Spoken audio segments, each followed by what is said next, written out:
सभी को नमस्कार। मैं सुनीता कुमारी, सहायक आचार्य हिंदी, राजकीय महिला महाविद्यालय झुंझुनू। पिछले वीडियो में हमने आचार्य हजारी प्रसाद द्विवेदी का परिचय व उनकी निबंध कला और निबंध कला में उनकी भाषागत व शैलीगत विशेषताएं पढ़ी थी। आज की वीडियो में हम आचार्य हजारी प्रसाद द्विवेदी के निबंधों की सामान्य विशेषताएं, उनके निबंधों में जो संस्कृति बोध एवं लोक प्रकृति विद्यमान है उसका अध्ययन करेंगे। आचार्य हजारी प्रसाद द्विवेदी के निबंधों में विषय की विविधता है। उन्होंने सांस्कृतिक संबंधी, ज्योतिष संबंधी, नैतिकता संबंधी, सिद्धांत समीक्षात्मक, वृक्ष एवं ऋतु विषयक निबंध लिखे हैं। उनके निबंधों में लोक संग्रह की भावना विद्यमान है। उनके निबंधों में भारतीय संस्कृति के प्रति असीम निष्ठा विद्यमान है। उनके निबंधों पे गांधीवाद का प्रभाव भी देखने को मिलता है और उनके निबंधों में प्राचीन और नवीन का सामंजस्य भी है। उनके व्यक्तित्व की छाप भी है और उन्होंने विचारात्मक, गवेषणात्मक आदि निबंध लिखे हैं। इस तरह ये सब उनके निबंधों की विशेषताएं हैं जिनका हम अध्ययन करेंगे।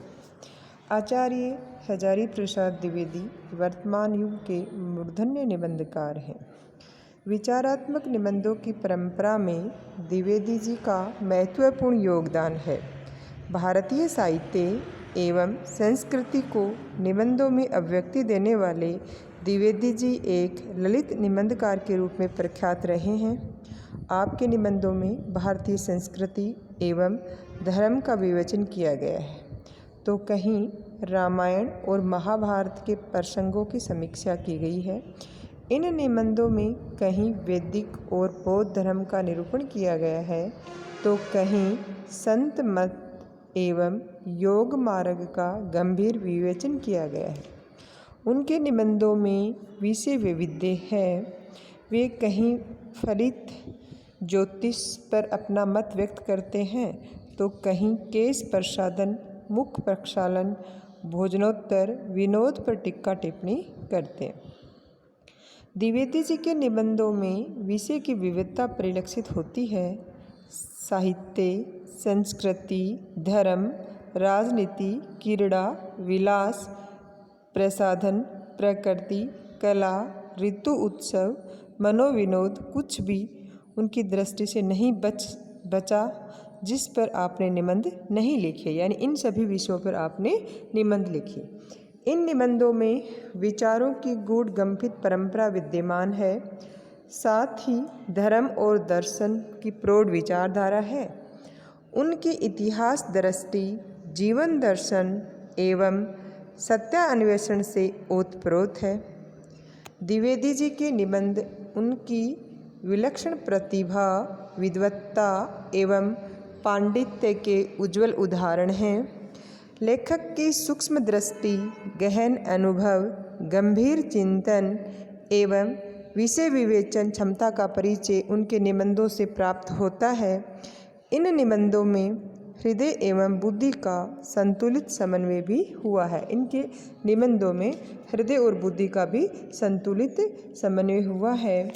इन्होंने इनके निबंध संकलन हैं, निम्नलिखित हैं, जैसे अशोक के फूल, कुटच, विचार और वितर्क, गतिशील चिंतन, विचार प्रवाह, हमारी साहित्यिक समस्याएं, साहित्य का मर्म, कल्पलता, आलोक पर्व, साहित्य सहचर, प्राचीन भारत के कलात्मक विनोद। इन संकलनों में समीक्षात्मक, सांस्कृतिक, ऐतिहासिक, व्यक्तिक और गवेषणात्मक निबंध भी संकलित हैं। द्विवेदी जी के सांस्कृतिक निबंधों में उनका संस्कृति बोध उभर कर सामने आया है, यानी कि जो भी उन्होंने सांस्कृतिक निबंध लिखे हैं उन सब में संस्कृति बोध झलकता है। इन निबंधों का संबंध भारतीय संस्कृति की उज्ज्वल परंपरा से है। उदाहरण देखते हैं हम। भारतवर्ष की सांस्कृतिक समस्या भारतीय संस्कृति की देन, भारतीय फलित ज्योतिष हमारी संस्कृति और साहित्य का संबंध भारतीय संस्कृति के मूल स्रोत जीवेम शरद सत्तम प्राचीन भारत की सामाजिक एवं दार्शनिक पृष्ठभूमि। उक्त सभी निबंध वर्णनात्मक हैं। ये सभी निबंध क्या हैं? वर्णनात्मक हैं तथा इनमें भारतीय संस्कृति के उज्ज्वल पक्ष का उद्घाटन करने के साथ साथ इसमें सांस्कृतिक महत्व का प्रतिपादन भी किया गया है। यानी निम्नलिखित जो निबंध थे उनमें भारतीय संस्कृति का उज्ज्वल पक्ष भी उद्घाटित हुआ है और सांस्कृतिक महत्व भी। भारतीय समाज में ज्योतिष किस रूप में प्रभावी रहा, इसका परिचय भारतीय फलित ज्योतिष नामक निबंध में मिलता है कि उन्होंने जो भारतीय फलित ज्योतिष निबंध लिखा था उसमें ये पता चल रहा है कि भारत में ज्योतिष कितना प्रभावी था। द्विवेदी जी के निबंध संस्कृत साहित्य के गहन अध्ययन को व्यक्त करते हैं। उनमें भारत की सांस्कृतिक परंपरा एवं समाज दर्शन का भली भांति समन्वय हुआ है। जहाँ कहीं से उन्हें कुछ भी आकर्षक वस्तु मिली उसका समावेश उन्होंने अपने निबंधों में करते हुए अपनी विद्वत्ता का परिचय दिया है। इन निबंधों में भारत की संस्कृति, परंपरा, जीवन दर्शन, जीवन मूल्य एवं मानवीय आदर्शों की अद्भुत छटा विद्यमान है। डॉक्टर द्वारिका प्रसाद सक्सेना ने इनके निबंधों की विशेषताओं पर प्रकाश डालते हुए लिखा है कि इनके निबंधों की विशेषताएं क्या थी, किस प्रकार थी, इसलिए उनके बारे में उन्होंने लिखा है। आपके निबंध चिंतन एवं मनन से परिपूर्ण भारतीय संस्कृति एवं भारतीय सभ्यता पर आधारित हैं तथा जीवन एवं जगत की गहन अनुभूतियों के भंडार हैं।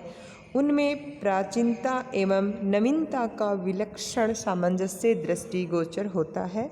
ये सब डॉक्टर द्वारिका प्रसाद सक्सेना ने उनके निबंधों की विशेषताएं बताई हैं। द्विवेदी जी के निबंधों में भारतीय संस्कृति की जीवंत परंपरा तो विद्यमान है ही, साथ ही उसमें राष्ट्रीय भावों की अविच्छिन्न धारा भी प्रभावित हो रही है जो हृदय की अनुभूतियों को उदार बनाती है तथा हमारी संवेदनाओं को जगाती है। द्विवेदी जी मानव मूल्यों को वरीयता देने वाले ऐसे साहित्यकार थे जो साहित्य का उद्देश्य लोक कल्याण स्वीकारते थे। अपने निबंध संकलन विचार और वितर्क में वे लिखते हैं, क्या लिखा है उन्होंने? वह शास्त्र, वह रस ग्रंथ, वह कला, वह नृत्य, वह राजनीति, वह समाज सुधार और पूजा पार्वण जंजाल मात्र है जिससे मनुष्यता का भला न होता हो। द्विवेदी जी ने अपने निबंधों में शुद्ध मानवतावादी विचारधारा के पोषक हैं। यानी उन्होंने अपने जो भी निबंध लिखे हैं उसमें मानवतावादी विचारधारा का पोषण किया है। प्रकृति के प्रति गहरा अनुराग, वनस्पति जगत से आत्मीयता और तरह तरह के पेड़ पौधों का सूक्ष्म निरीक्षण उनके अनेक निबंधों में दिखाई देता है। यानी कि उन्होंने प्रकृति के बारे में अपने निबंधों में लिखा है। उनकी गहरी विद्वत्ता इन निबंधों में झलकती है क्योंकि वे विविध विषयों यथा इतिहास, दर्शन, संस्कृति, भूगोल, लोक जीवन, धर्म विज्ञान, भूगोल, खगोल, भाषा विज्ञान, योग, ज्योतिष आदि की जानकारी का उपयोग अपने निबंधों में करते हैं। जो भी जानकारी थी उन्हें संस्कृति संबंधी थी, धर्म विज्ञान से संबंधित थी, खगोल विज्ञान से थी, भाषा विज्ञान से थी, ज्योतिष से संबंधित थी, उन सभी जानकारियों को अपने निबंधों में उन्होंने व्यक्त किया है। द्विवेदी जी ने अपने सांस्कृतिक निबंधों द्वारा नवनिर्माण का संदेश दिया है। वे संस्कृति के प्रति अंधश्रद्धा के हिमायती नहीं थे और न ही उन्होंने संकीर्णतावादी दृष्टिकोण का कभी समर्थन किया। भारतीय संस्कृति की देन तथा भारतवर्ष की सांस्कृतिक समस्या जैसे निबंधों में उन्होंने भारतीय संस्कृति के ऐतिहासिक विकास को भली भांति देखा परखा है और उसके उन तत्वों का समग्रता से विश्लेषण किया जो विश्व बंधुत्व एवं लोक कल्याण की दृष्टि से अत्यंत उपयोगी हैं। शुद्ध सांस्कृतिक निबंधों के अतिरिक्त अपने अन्य निबंधों में भी वे अतीत की ओर झांकते हुए भारतीय संस्कृति का उद्घाटन करने के अवसर प्राप्त कर लेते हैं। जैसे अशोक के फूल, कूटज, देवदारू, मेरी जन्मभूमि, आम फिर बोरा गए जैसे निबंधों में उन्हें जहाँ कहीं अवसर मिला वहाँ इस विषय पर अपने विचार व्यक्त करने का लोभ श्रवण नहीं कर पाते। ये था कूटज निबंध में वे कूटज की अपराजेय जीवन शक्ति की प्रशंसा करते हुए मानव को उसे शिक्षा लेने की प्रेरणा देते हैं। वो एक मानव को कहते हैं, प्रेरणा दे रहे हैं कि किस तरह से कूटज अपराजेय रहता है, उसकी जीवन शक्ति की प्रशंसा करते हैं और शिक्षा देते हैं। क्या कहते हैं? दुखी वह है जिसका मन परवश है, जो दूसरों की खुशामद करता है, दांत निपोड़ता है, चाटुकारिता करता है, दूसरों को फंसाने के लिए जाल बिछाता है। इस तरह की बातें वो अपने इस निबंध में बताते हैं कि वो ही दुखी है जो दूसरों की चाटुकारिता करता है, खुशामद करता है, फंसाने के लिए जाल बिछाता है। कूटज इन सब से मुक्त है, वह बैरागी है, वह मन पर सवारी करता है, मन को अपने ऊपर सवार नहीं होने देता। तो यहाँ अपने कूटज निबंध में उसने बताया है कूटज के माध्यम से कि कूटज मन पर खुद सवारी करता है, मन को अपने पर सवार नहीं होने देता। द्विवेदी जी ने ललित निबंधों की रचना भी की है। इन ललित निबंधों में उनका पांडित्य तो झलकता ही है, साथ ही लोक संप्रकृति का पता भी चलता है। लोक जीवन एवं लोक संस्कृति के तत्व भी द्विवेदी जी के निबंधों में प्रचुरता से मिलते हैं। शब्द चिंतन की दृष्टि से तो द्विवेदी जी की प्रतिभा विलक्षण कही जा सकती है। कूटज निबंध में वे इससे जुड़े शब्दों पर विचार करते हैं। कूटज वह है जो कूट अर्थात कूट से उत्पन्न हुआ है। कूट का अर्थ है चोटी। पर्वत की चोटी पर उत्पन्न होने वाले इन वृक्षों को इसलिए कूटज कहते हैं। कूट का एक अर्थ घड़ा और दूसरा अर्थ घर है। अगस्त से मुनि इसलिए कूटज कहे जाते हैं क्योंकि वे घड़े से उत्पन्न हुए थे। घड़े से उत्पन्न होने की बात जमती नहीं। घर में कामकाज करने वाली दासी को कूटकारिका या कुटहरिका कहते हैं। हो सकता है कि अगस्त से मुनि दासी पुत्र रहे हों। कुटिया और कुटीर में अभी तक कूट शब्द का मूल अर्थ घर सुरक्षित है। द्विवेदी जी ने लोक जीवन के ऋतु, पर्व, उत्सव, त्यौहार, शकुन शुक्तियों, मृगया विनोद, क्रीड़ा, विलास, प्रसाधन, मनोविवाद आदि का उल्लेख भी अपने निबंधों में स्थान स्थान पर किया है। निश्चय ही अपनी रचना कौशल, विचार अनुभूति, अभिव्यंजना कौशल आदि के कारण उनके निबंध हिंदी साहित्य में अद्वितीय बन गए हैं। स्वातंत्र्योत्तर हिंदी निबंध साहित्य में आचार्य हजारी प्रसाद द्विवेदी एक ऐसे निबंधकार के रूप में हमारे समक्ष आए हैं जिनके निबंधों में एक ओर तो सांस्कृतिक बोध है और दूसरी ओर लोक संप्रकृति भी है। इन दोनों ही विशेषताओं के कारण उनके निबंधों में प्रौढ़ता, गंभीरता एवं विषय वैविध्य का समावेश हुआ है। द्विवेदी जी ने अपने सांस्कृतिक निबंधों के माध्यम से मानव मात्र को लोक कल्याण का जो संदेश दिया है वह निश्चय ही उन्हें उनके उदार मानवतावादी दृष्टिकोण का परिचायक है।